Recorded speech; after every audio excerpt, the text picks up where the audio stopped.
tell people what's always uncomfortable to start a meeting.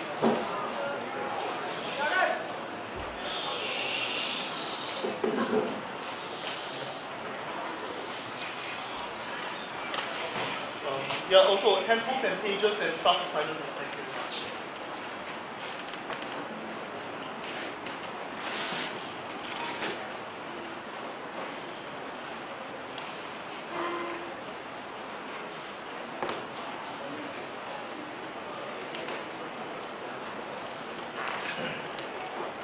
Guys at the back, can you hear me? Okay. Good evening, ladies and gentlemen. I call the House to order. Welcome to round 1 of the Singapore Secondary School Debating Championships. My name is Jordan, and I will be your chairman for this evening. Seated next to me is Ian, and he will be our timekeeper. This debate is part of Division 2. Each speaker will have 6 minutes to make their speech. After 1 minute, the timekeeper will signal once like this. After this sound, the debaters on the other team may offer points of information to the speaker. Debaters must stand up when they offer points of information. The speaker holding the floor may choose to accept or decline a point when it is offered. At the 5-minute mark, the timekeeper will signal again once, like this. After this sound, no more points of information may be offered for the rest of the speech. At the 6-minute mark, the timekeeper will make a double signal, like this. After this sound, the speaker must conclude within a few seconds. After the 6-minute speeches, each team will have the opportunity to make a 3-minute reply speech. This can be made by either the first or second speaker on the team. No points of information are allowed during reply speeches. The opposition will make their reply speech first. Before the debate begins, the audience is reminded to switch off all handphones, pagers, and anything else which might disturb the debaters. Should you need to exit or re-enter the room for any reason during the debate, please wait until the end of the debate to do so. It now gives me great pleasure to introduce the adjudicators for this evening's debate. They are Lucas Lee, Mr. Lucas Lee,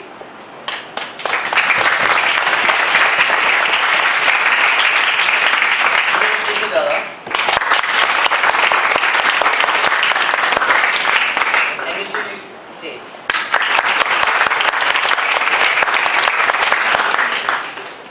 In proposition for this evening's debate, we have St. Andrew Secondary School.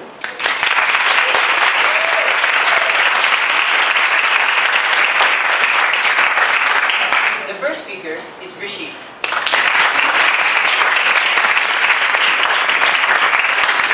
Their second speaker is Bruce.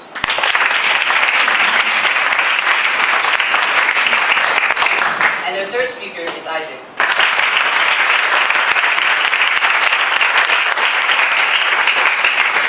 And in opposition this evening, we have Nan Hua High School.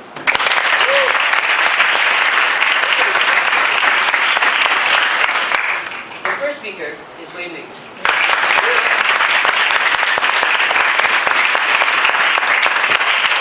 Their second speaker is Candice.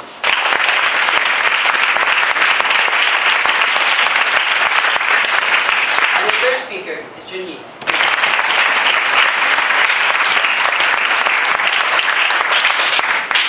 Without further ado, I invite the first speaker for the proposition to open the debate. Please welcome Rishi.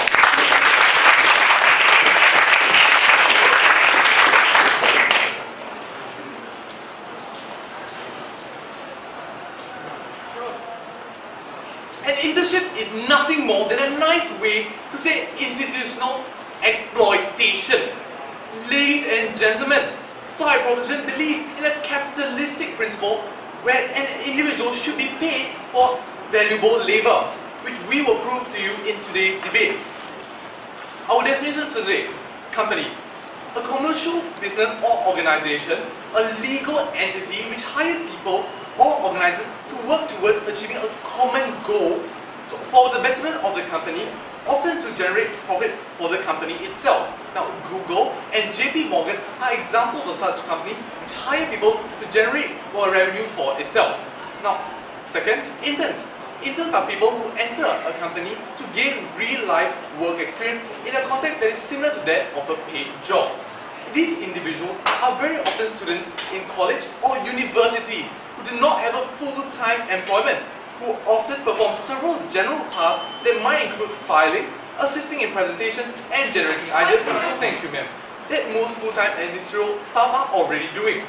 This aims to equip an individual with a hands-on experience of what to expect in the workforce. Often, college graduates looking for a gainful job in the future to apply for in order to pay for their student loans as well as their rent and other basic necessities for internships in companies. Now, as of thank you, sir. As of 2013, the typical student debt in the US was an astronomical 150,000. Despite this massive financial burden, interns are still given no clear defined job scope, but instead carry out whatever tasks that are assigned to them. However, we firmly believe these tasks clearly carry the weight of legitimate labor and as such should have acknowledged and therefore should be compensated. Now, yes, ma'am. If the role of the intern is purely observational and does not involve contribution to the company, will you still pay them? So, as I mentioned before, the fact is they are doing labor, and by our policy, labor should be rewarded. And in this case, we say it should be rewarded through monetary means. Now, in this debate, we put it to you that the side that better protects interns, companies, and the rest of society is the side that should win. Now, government subsidies can be made available to help companies deal with the financial cost of paying interns, as seen in the various grants given to companies as part of corporate initiatives to lessen the burden on the companies.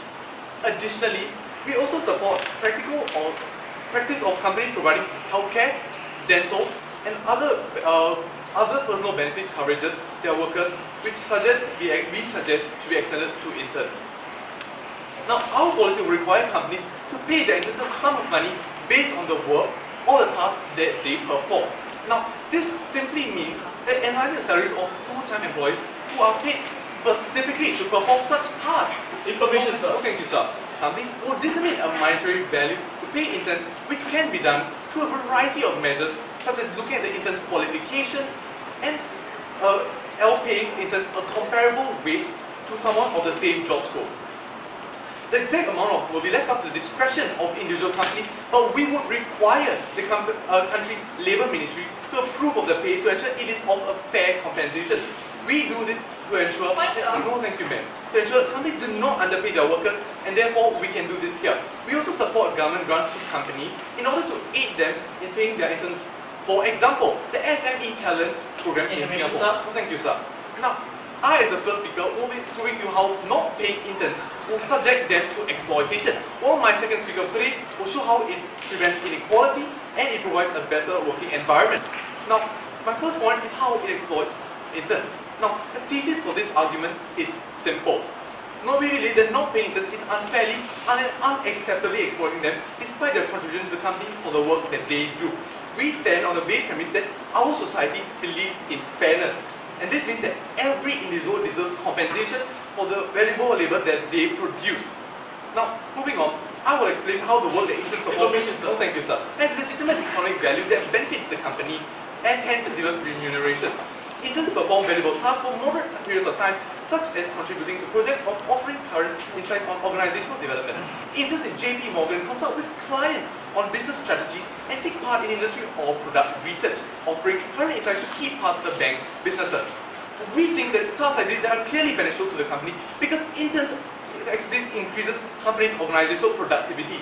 Interns bring a unique benefit to companies such as new perspectives and organizational issues and their up-to-date and relevant skills. This set of skills aids the improving and the developing a company's service or product. Since this service or product is the main source of company's revenue and profit generation, and interns' contribution to this improvement and increase in revenue deserves financial compensation.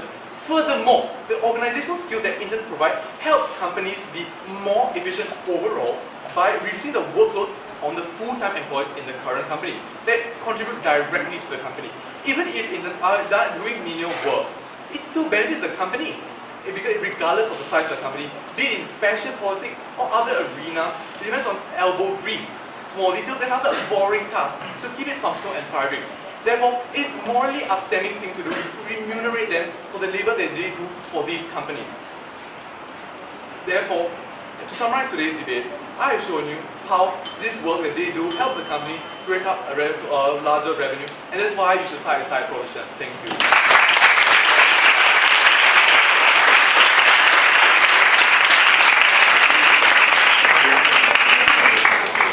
6 minutes and 6 seconds.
I thank the first proposition speaker for his speech.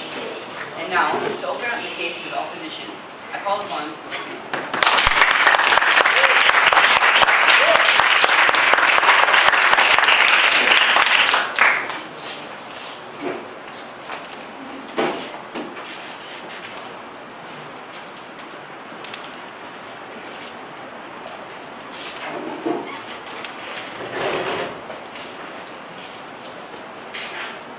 Interns are unskilled and untrained individuals who are compensated by the company with training, references, as well as experience. And this benefits is what our interns want most because they want to improve their career. And today companies are willing to pay a hire many interns because they have the freedom to decide the appropriate wages for this intern. Many companies have already paid interns who are deserving. Our stance for today will be that companies should have the freedom to choose the appropriate wages while the interns retain the power to choose where they work. Proposition's burden is to prove that there is a need to force every single company to pay every single intern and we totally agree with their stance that we should pay deserving interns. But now they have to prove that now every company has to pay every single intern. Now, let us not forget when we POI are saying that if an intern's job is purely observational and does not involve work, their side just replied us by saying that this is considered labor and this is totally ridiculous because the company, they are forcing companies to essentially pay their interns while not making contributions for them. And furthermore, companies already are paying these interns in forms of their training because of the fact that when these interns go elsewhere from like for example learning institutes to learn these skills, they actually have to pay, for example, 5,000 a month. And this means that these companies are actually paying this for the interns and saving these interns of this money. And therefore, it's totally worth it for the interns to work for the company. And now on their policy that they'll pay every intern depending on how they on their work involved. But now let me clarify that this is supposed to be an opposition's case. Their side have obviously ran away from policy and the motion, which is to require all companies to actually pay all interns. Now, if they are making companies to pay interns based on their deserving because they deserve it, this is totally an opposition's case, and therefore we will take this debate. Yes, sir. But sir, do you understand that this work that these interns do does produce revenue for this company, and therefore why should they not get rid of? Because they are helping towards the company, and the company should therefore pay them.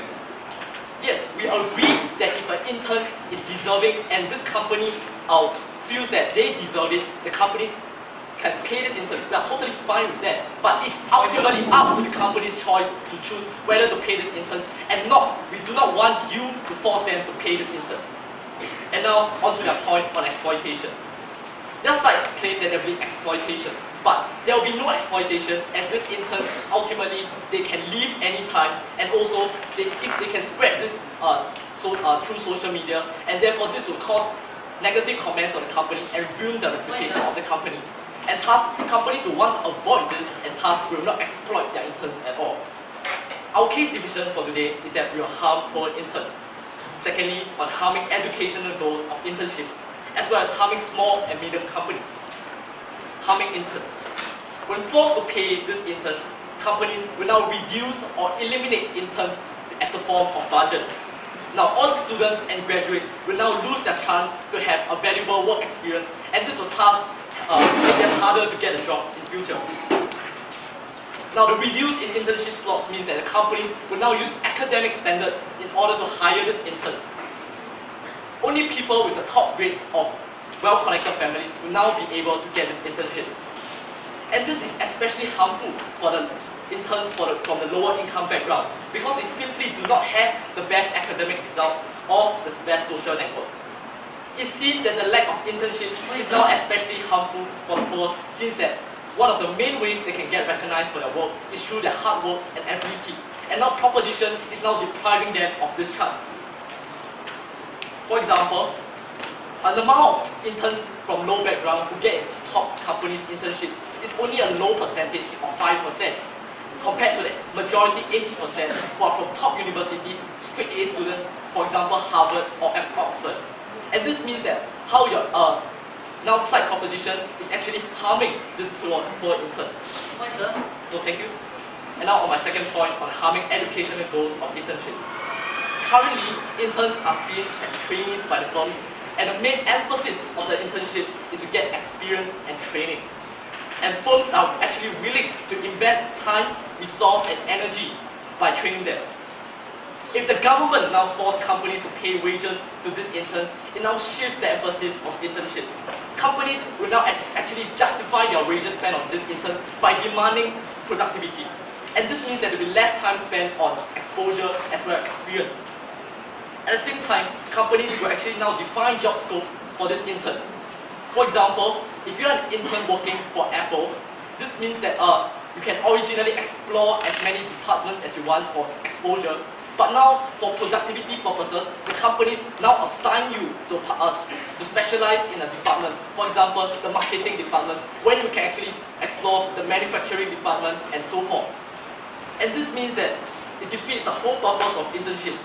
And because of the fact that such proposition denies these interns of a chance to learn more about the industry, as well as defeats the purpose of internships, outside clearly stands.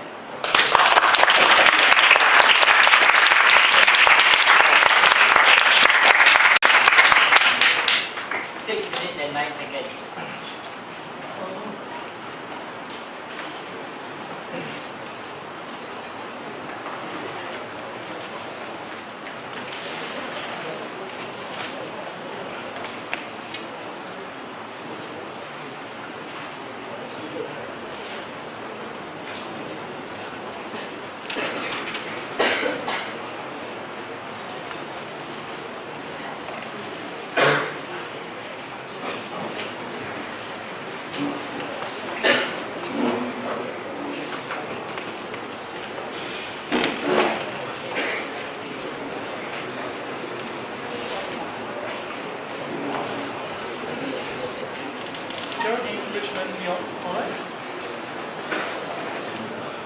I thank the first opposition speaker for his speech.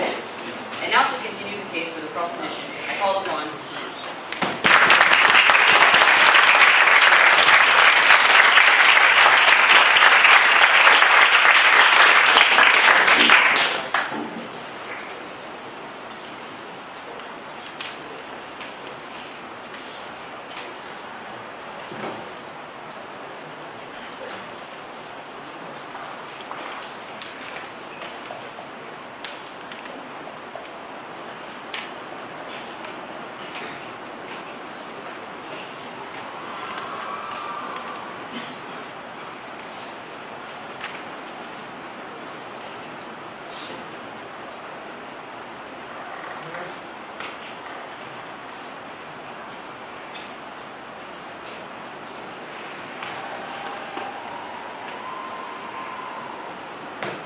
It is grossly disgusting and hypocritical for a society to champion equality on one hand and to snatch it away from interns with the other. Today, side opposition has given us a strange case of how companies should not pay interns. Now, when my first speaker spoke, they gave this POI of how interns don't give work that benefits the company financially. I would challenge you to give me one example of how this is the case, because I have not heard one from you. Now, if you're talking about work sharing, we've already excluded that from the debate. Why?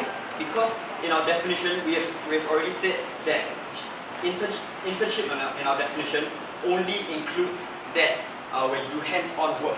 Thus, this is excluded from the debate.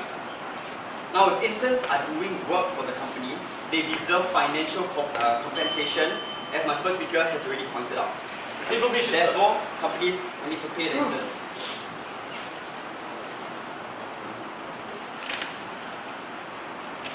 Information, sir? Yes, sir. By your definition, all interns are people who actually go to companies to actually work to gain experience. Under work shadowing, we are giving people exposure, experience, and it counts under interns. No, sir, that's where you get our definition wrong. We state that under our definition, interns need to have hands-on experience on the work itself. Now, your first speaker also told me that these interns are unskilled and untrained laborers. Now, I'll tell you this is wrong. You're trying to tell me that through the years, these interns are unable to do simple things such as fetching coffee or filing paperwork. These are still, even though they are menial work, these are still work in labours that benefit the company financially.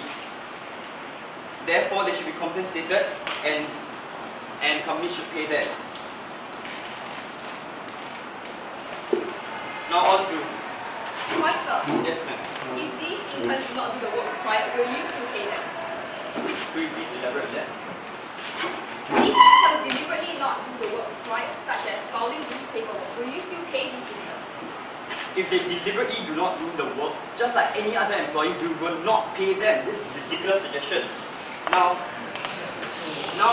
the opposition brought up this point of how less interns will be taken on. This is not true because companies will still want to hire interns.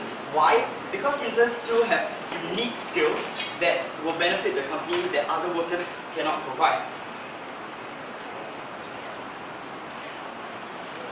Now on to my substantives.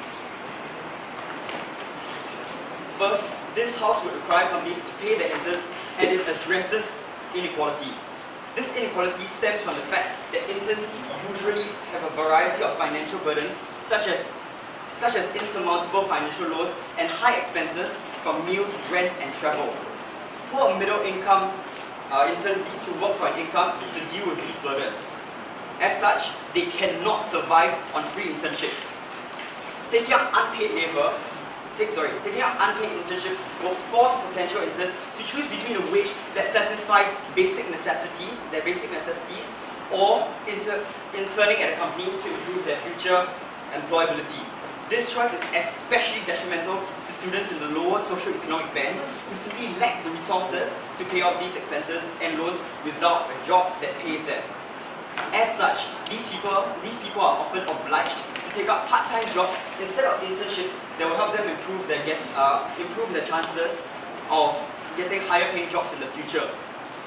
As such, side opposition will allow the richer interns to profit at the poorer people's loss, grabbing all their internship roles for themselves and improving their chances of getting the dream jobs instead of the rest. Sir, This is paramount in many big-name corporations around the world. For example, in big corporations in the English fashion industry are almost all found in downtown London.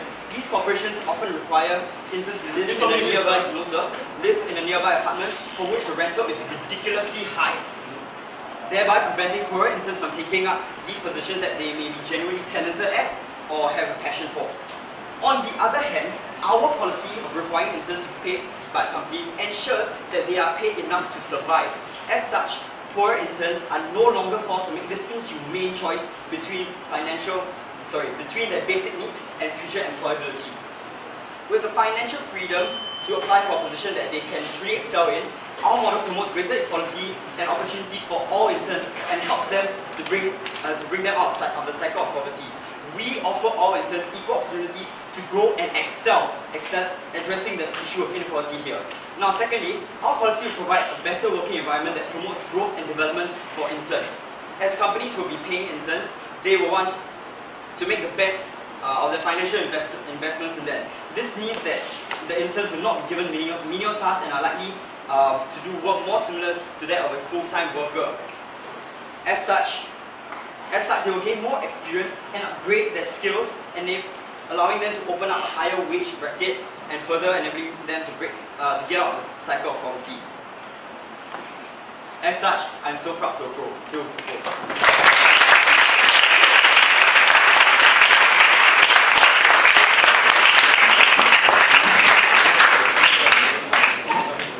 5 minutes and 53 seconds.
Jody.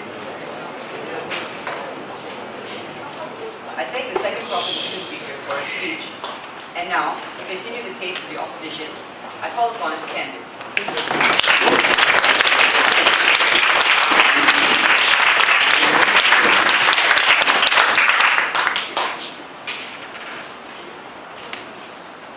The road to hell is paved with good intentions, and proposition policy is held for companies and for interns. And hence, because of this, their policy must never be implemented. Before I move on to my rebuttals, I have a lot of contention to point out. The first, a lot of them being their policy issues. Firstly, they have said that our side's burden is actually to prove that companies should not pay interns. However, this is not true, because the motion states that this house requires companies to pay, which means their side would force companies to pay, whereas our side, companies have the option and the freedom to choose to pay the interns. And because of this, they can choose to pay or not to pay depending on the intern's work quality. Also, they have said in their policy that work shadowing is excluded and that they only include hands-on experience. However, we would like to expand this definition because their definition is restricted. And this is because internship basically means learning, gaining experience from watching what others do, and they actually receive training from the companies. And hence, because of this, we believe that work shadowing is included because these interns receive exposure just like other interns who do hands-on work. And hence their policy is flawed. Also, their policy has never actually stated how much interns should be paid. And they have also said that companies can choose how much to pay. And this is status quo. And hence because of that, their policy is flawed. They have also never brought up any punishment mechanism. And this would actually mean that these companies can actually breach their policy system and not abide by the policy since they have no punishment. Amen. And now, I would also like to point out that they dropped both my speaker's substantive, which is that it harms poor interns as well as educational goals. The first point is significant because our side has proven that only these people with educational qualifications will be selected to join due to financial constraints. The second point significant is that these interns will be restricted and have no freedom to join since their job scope is simplified due to financial constraints. And now, on to my rebuttals. To rebut their first point on preventing inequality. Under this, they said that interns need to work for income. and that if they are unpaid, they have to choose between the wage for necessity or what they really want. And they have also said that their side, our side would actually mean that these rich interns profit while the poor interns would actually be at the losing end. However, this is not true. What their side is doing will actually lead to more inequality. And this is because when companies have less financial capabilities, they hire less interns.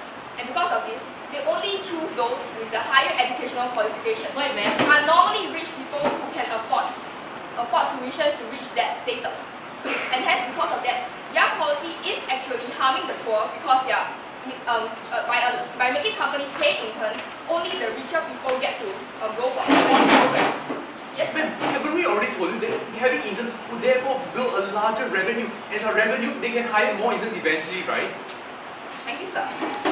However, this is flawed. These interns do not actually earn significant amounts to contribute to the economy. Moreover, this isn't actually fulfilling your burden at all. What you are supposed to prove is that these companies must force the interns, and if we deserve that if we prove that these interns actually deserve to be paid, these companies will actually pay these interns to keep them from going to larger companies.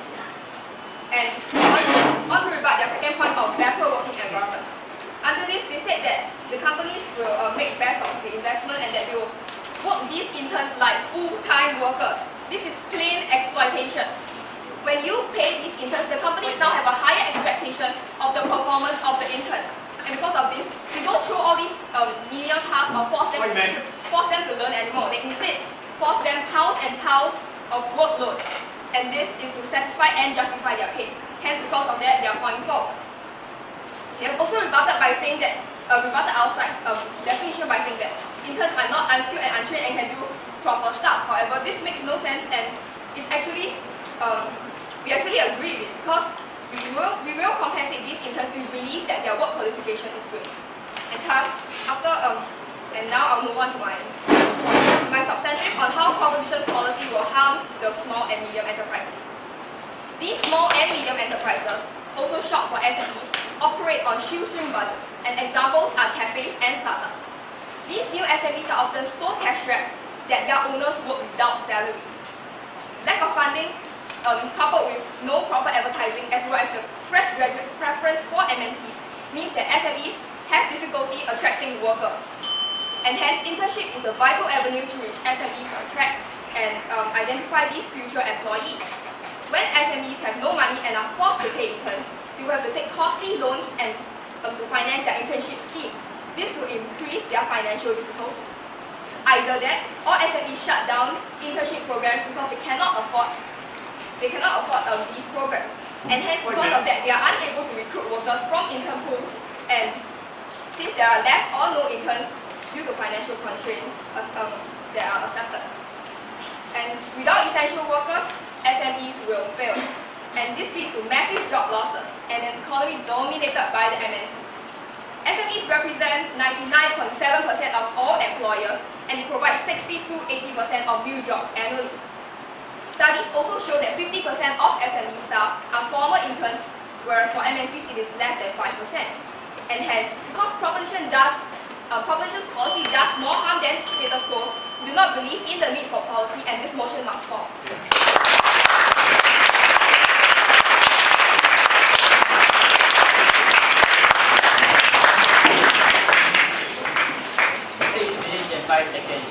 I'd like to remind all speakers that when we hear the 5-minute bell, please don't POI because of the Tanya.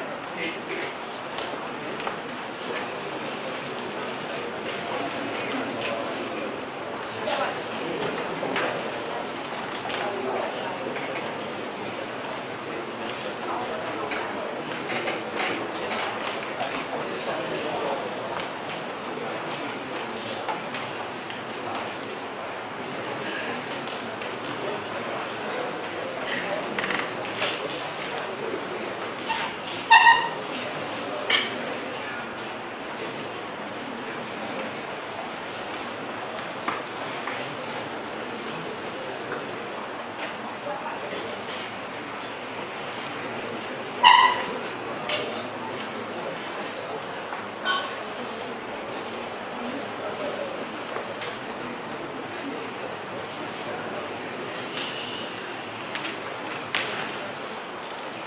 thank the second opposition speaker for her speech. And now to continue with the case with proposition, I call upon Isaac.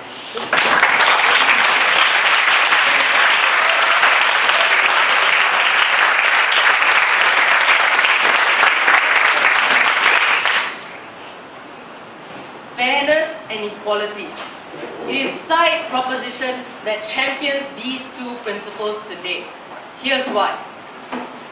My first speaker said that interns are getting exploited in the status quo. The opposition replied that they can just change the company, stop the exploitation. However, how are they to do this when every company is guilty of this exploitation?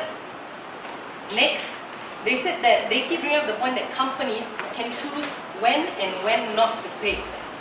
But more often than not, companies will not pay these interns as it is not in their interest to waste money on these interns. Next, I like to bring up the work shadowing that we've been arguing about for a number of rounds now.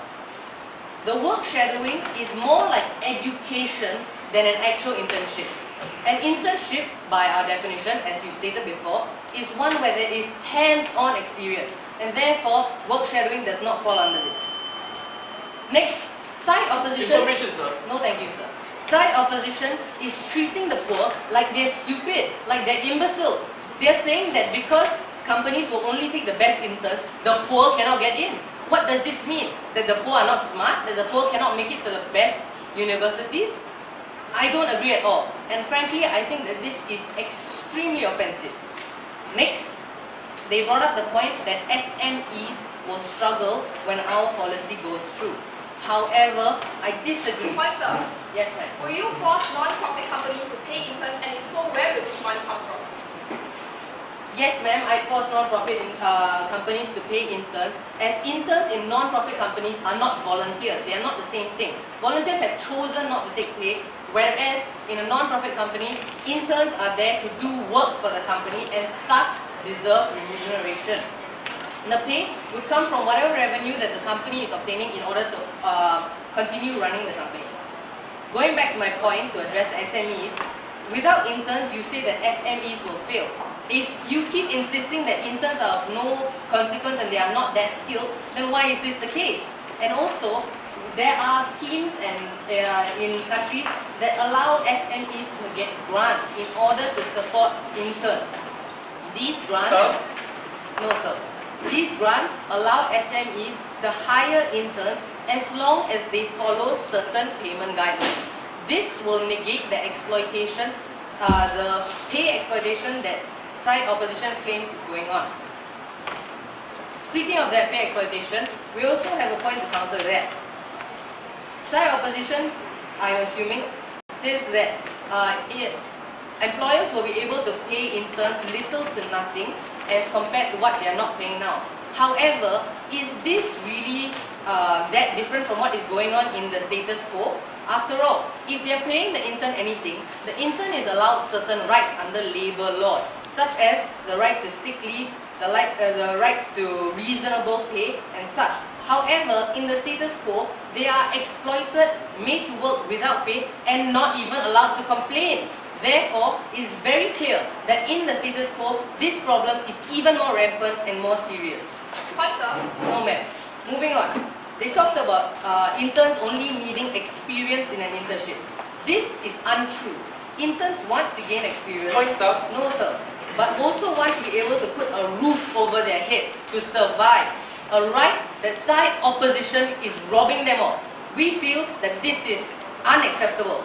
Even if all they want is work experience, in order to obtain said experience, interns need to do productive work, which for some reason side opposition, no sir, side opposition seems opposed to. When they do this productive work, not only do they get experience, but they contribute to the company. They have economic value to the company, and therefore we deserve that they should be compensated. Therefore, we can see that having a salary is an important part of learning a work ethic and gaining work experience. Therefore, we should compensate interns for work that they do that is of economic value, as it also teaches them about having a real job. Next, I'd like to address their point that less interns will be taken on if our policy goes through. This is not true. Companies will still want to hire interns. As my second speaker mentioned, interns possess certain skills that full-time workers will not have, such as up-to-date and relevant skills about new media. Therefore, companies will be very interested in taking on interns as it allows them to have a different perspective on the world and different skills. Even if we accept that there will be less interns, the ones that do get hired will get a better experience, as we proved in our case. And honestly, would you rather have a smaller pool of interns that are treated fairly, or a large pool of interns that are exploited? Therefore, we have shown that interns have marketable skills, and companies will want them to be to intern at their companies, and also that the status quo is more damaging for these interns, and therefore I am very proud to propose.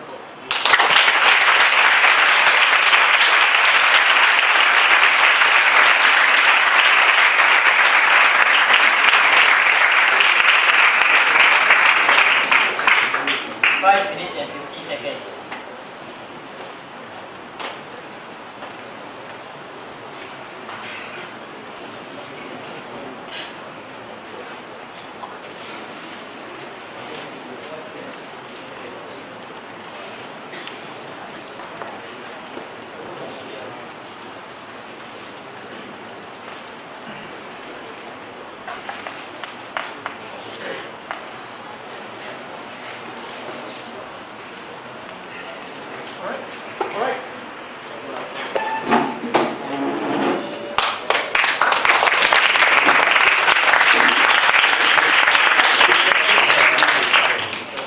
Internships are a stairway to heaven for both companies and interns, as they both gain benefits.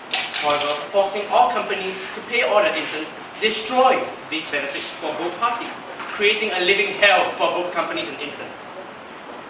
Said proposition has completely failed to prove that this policy is actually necessary or beneficial.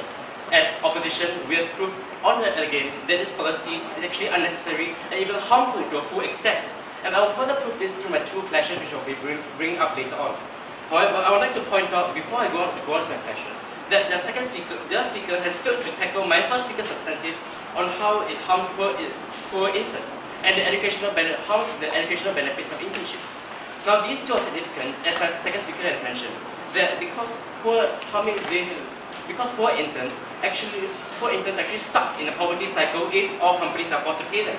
And second of all, in educational benefits, they still fail to address the fact that the goal of internships is not addressed when all companies are forced to pay all interns. Therefore, because they have failed to rebut the substantive, we see that they have conceded to these 2 points, and therefore their side falls. Now, I also would like to attack the policy on how they have government subsidies. Now, when they have suggested that the government will give subsidies to companies to pay them, they've already failed to fulfill their burden of proof, because now the government is paying the companies to pay the interns. Now the companies themselves are not paying the interns, which actually fails to address the motion which requires companies themselves to pay these interns. And therefore, because of this, we see they have failed to fulfill the burden, and thus their side falls. In addition, their policy has also come to tell us on how companies actually choose how much to pay. And we actually agree to this and say that deserving interns deserve to be paid. However, in their side, these companies are forced to pay all of these interns regardless of the skill level or experience. It's actually our burden to actually prove that companies should have a choice whether or not to pay these people. And thus, because they have actually crossed the house on our side by suggesting this policy, we see that they conceded once again, and thus their side falls. We want to my first clash on whether this policy is necessary. Side proposition has brought in a substantive that there will be exploitation. Our rebuttal to this is that they have assumed that all interns will perform well, and omitted the possibility of bad interns. However, under our side, we have already tackled this point by saying that we agree that deserving interns should be paid, and companies should evaluate whether these interns are actually deserving of pay. Therefore, we actually truly uphold meritocracy, and thus our side stands. In addition to that, Point, sir. all interns should not be paid by companies because having companies themselves are taking a risk to get interns in the first place. For example, in the London Heathrow Airport, an intern actually caused the entire airport to go into a standstill for literally 10 minutes, delaying the flights and causing great inconvenience to the company. They had to suffer through such economic loss, and therefore, because of this, we see the companies are really paying compensation by taking in the risk and actually, this actually ups Point, sir. exploitation. One moment, sir. Because companies do not want to lose money. Yes, sir. The economic value that interns provide definitely outweighs the cost that they are paying for training and such for interns. No, sir. Interns, when you pay companies, I already said that companies actually compensate interns through other means, such as training and recommendation letters or other such establishment of connections in the company. This is a sufficient compensation, and there's no need for further monetary incentives for these interns to continue working in these companies. In addition to that, they have also assumed once again that all interns are good interns, which is a false premise, and therefore I've already rebutted this, and I will move on. Now, moving back to my point of exploitation, companies do not want to lose money by paying all interns, and thus they will overwork these interns and restrict their exposure and experience to the job and confining them to this cubicle and only allowing them to work while not getting exposure and experience in other departments or sectors. Now, moving on to my second clash on whether this policy, on the harms of this policy. Now, said proposition in the third speaker has clearly tell us that all interns are poor. That is a wrong premise because not all interns are actually poor. All interns come from a variety of economic backgrounds, and not all interns are actually in need of such economic Point, aid. sir. In addition, we see a lot of companies actually voluntarily providing interns with economic aid because they recognize that these interns may be potentially useful and actually beneficial to the company in the future. Thus, they're securing these interns by giving them financial aid in the case that they're extremely poor and they cannot provide a meal or have a roof over their head. Therefore, we see that this point falls yet again. Now, the other side also came out to tell us that there will be no shortage of interns and actually said that a smaller group of interns is better. Now, the smaller group of interns is actually more harmful because less interns means less experience provided to more interns. Therefore, interns are unable to actually get the experience they need, and therefore this actually causes the poverty cycle to continue. Because the poor interns who are less likely to be hired will actually be the ones who will not be able to get internship, get their work experience, and get the high-paying jobs they need to sustain themselves in the future. In addition, they have also told us in a rebuttal that grants will be given to non-profits and SMEs. However, we see this is not a direct rebuttal, and I really tackled this in our policy, my policy attack, that says they have failed their burden of proof because now the government is actually paying for these companies instead, and therefore they have failed to fulfill their burden, and thus they are set false. Also, in the second substantive of inequality, they say, however, this actually creates a situation where rich gets job, and by paying all gets the job, and therefore the poor are stuck in a poverty because these poor are unable to get the internships they require. And therefore, because our side upholds meritocracy and upholds the motion and fulfill the burden, our side stands, and thus this motion must fall.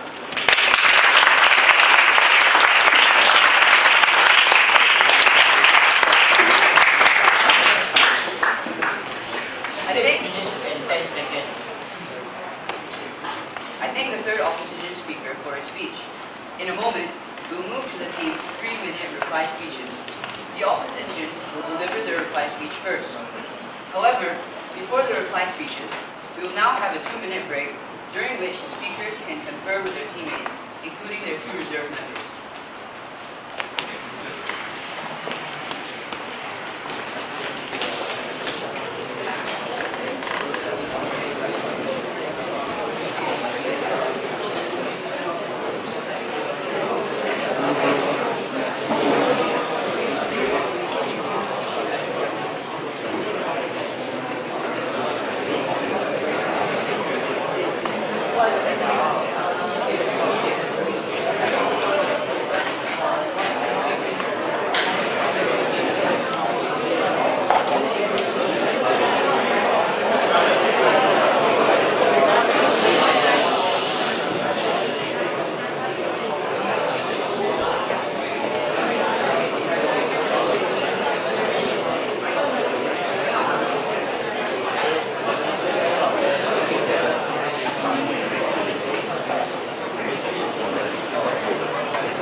Ladies and gentlemen, we will now move to the team 3-minute concluding reply speeches.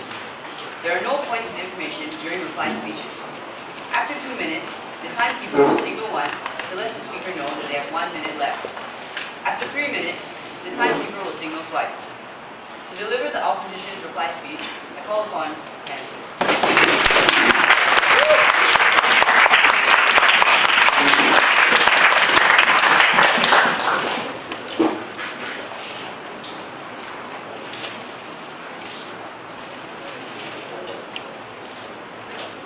The main crux of today's debate is whether the policy is needed at all and whether this policy is harmful and or counterproductive when implemented. And for this, I've grouped these into 2 separate sessions. Firstly, on whether their policy is necessary and whether their policy actually benefits. Now on to the first clash. Proposition said that these companies will not pay interns and that it is not in their best interest. They have also talked about exploitation. And because of this, they have actually never really fulfilled their burden. They keep saying that these interns deserve pay for their contributions, their efforts, bringing profit for the company, but they never actually say why there must be a policy to ensure that these companies do what they should and pay good interns. And we do agree that these interns deserve, but we do not think there is a need for these companies to be forced. And under our side, we have brought you points on how there will be a natural check and balance. There will be other companies who offer pay even if one company doesn't, and hence because of that, interns who are in need of cash can always go to these companies. Even if interns are exploited, on our side we have showed you that interns can easily post these online and tarnish the company's reputation. They can also leave the company anytime they want, and hence moving towards companies which actually treat them humanely. And thus, because of this, exploitation is naturally deterred. We have also said that we protect the rights of good interns because these companies now have the SASS and the rights to decide how much pay an intern gets, and hence because of this, good interns will receive more pay, whereby bad interns who neglect office rules will actually not receive pay. And we take this point because their policy is not complete. We have brought up no other reason why these interns why companies must be forced to pay, except the point on exploitation which we have completely destroyed. And they've also never really said the minimum wage of interns. And this can actually amount to nothing, and hence their policy is flawed. Now on to the next clash. They said their side stands for lesser interns who get better work experience. They have also said that interns have their rights protected. Whereas on our side, we have showed you that SMEs will fail if they impose this policy because now these people no longer have the capability to hire workers. Interns will become workers. And on their point on lesser interns, we have also rebutted this by saying that lesser interns means there is more exploitation because these lesser interns are overworked for the sake of the company's profit. And hence, because of this, proposition's policy is definitely harming these interns as well as the companies themselves. And also, hence we take this point because we allow the companies the right to judge, whereas if on the other side, the policy is set by the government, and the government does not know the work qualifications of the intern. And hence, because of this, we require the company to assess and hence give these qualifications. And to sum up, because their policy is flawed and is actually not needed and counterproductive, we are the stairways to heaven, and this motion must stop.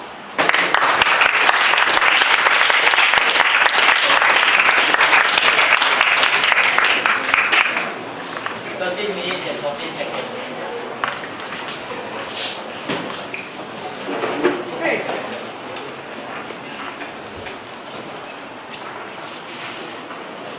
And now, to conclude the case for the proposition and the debate as a whole, I call upon Bruce.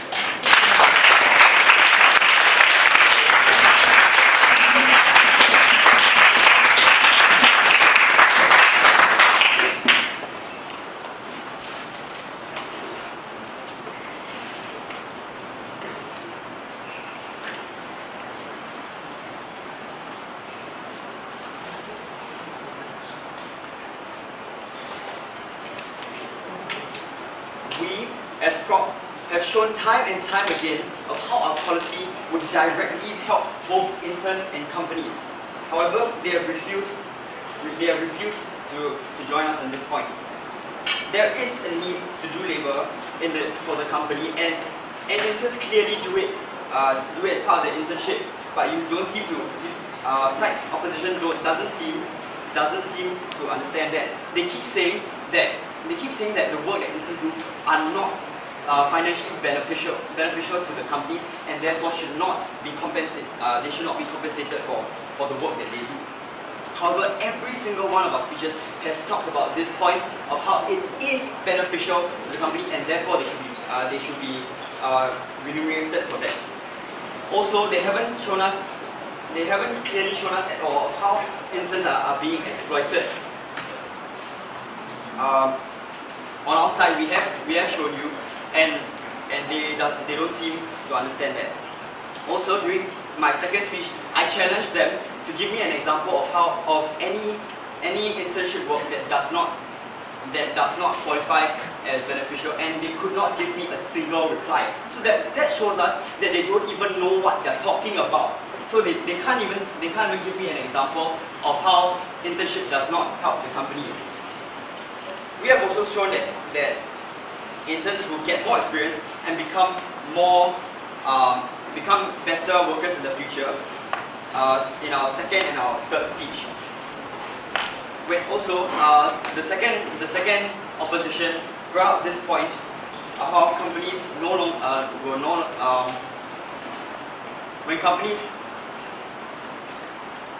when companies exploit workers, the intern can choose to go to another company. However, our third speaker has already mentioned this point of how when all the companies are exploiting these workers, interns don't even have the choice to go to another company because the whole industry is doing it to them. However, they did not give us an example, any reply to that. As such, side proposition has clearly shown you that we are consistent in our debate. We know what we are saying, and therefore you should side with side proposition.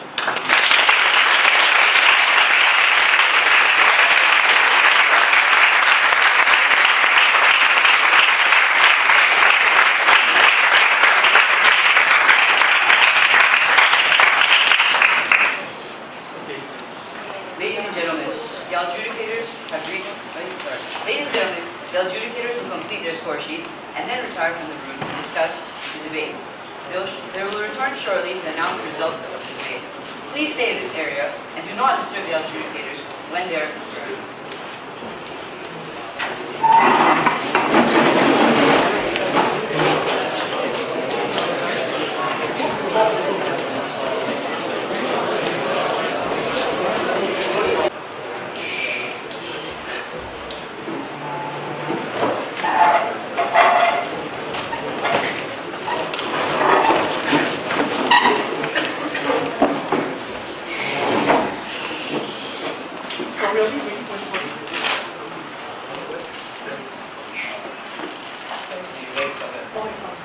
Okay, please shut the door, alright? No, shut. Alright, I will say I enjoyed myself to the cube. This was the best debate I've had all night, and I'm grumpy with a fever. Can all this round of applause? This was fantastic.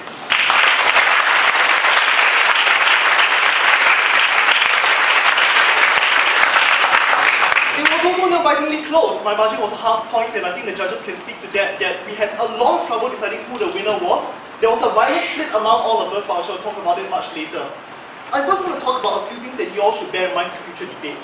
One, structure is not optional. If you're not a speaker, you have to have structure. Please have some degree and ideas to where you're going for your points. If you give me a shopping list of good or bad arguments, I can write them down, but it's not as effective as you putting it in boxes and showing what arguments takes down what points. First thing. Number two, time management. Please do not start with substantive at 4 minutes 45 seconds, second op and first prop. Thank you. First prop, do not set up your opponent to a box. It is nice to spend a 4-minute setup targeting everything under the sun, but you lose out a lot of ground on the principal arguments, and you lose room to deal with the elaboration that was needed to deal with the points later on down the line. So I think everyone should bear in mind that while content is important, it is not everything, and the way you frame the arguments and elaborate it to the finish also matters to how you win and lose the debate. Merely saying something as a clarification doesn't mean it becomes useful later on unless you back it up, and which is a major theme throughout my debrief, because one side that won back things up better than the other side. That's my core justification. Here is the rather lengthy debrief. Oh god. Okay, 7 points here. Number one, there was an argument over definitions and burdens, which is usually very nightmarish in the last round of the game when we're like, oh god, the definition challenge, not again. However, that said, I don't think any judge wants to give a debate purely on burdens or definition because it's not fair to the teams who do a lot of arguing and backing up the definitions. So the way we evaluated this was which team backed up and used their burdens and definitions properly from the start to the finish, because debate is about teamwork and merely saying something as definitional fiat doesn't mean you win the argument. We look for who actually used what they set up properly. Number two, we also looked at what kind of work is really needed by a firm. Is it that, as proposition put it, all work, no matter whether filing paper, shredding paper, pouring coffee, getting Starbucks, is useful for the firm?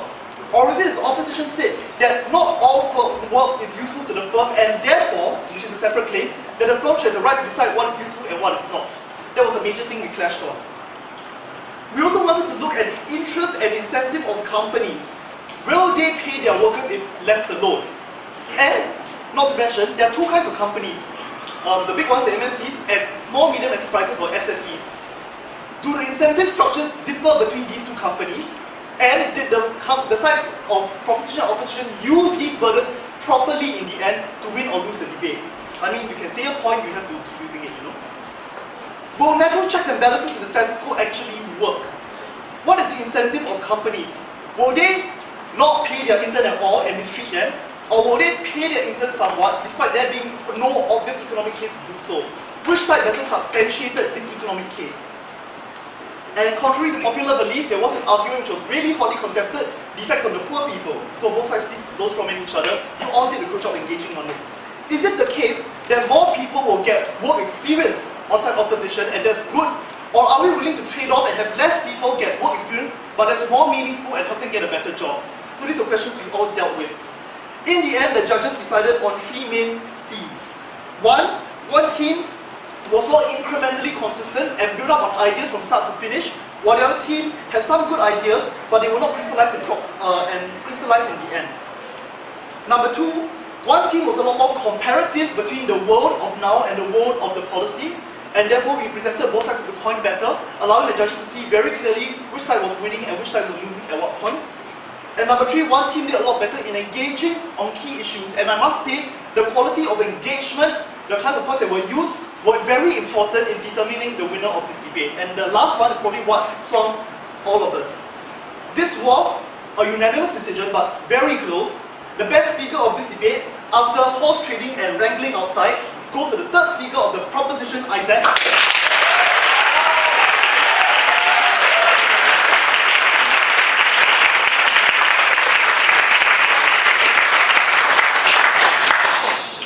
And congratulations to the victors of this debate, St. Andrews.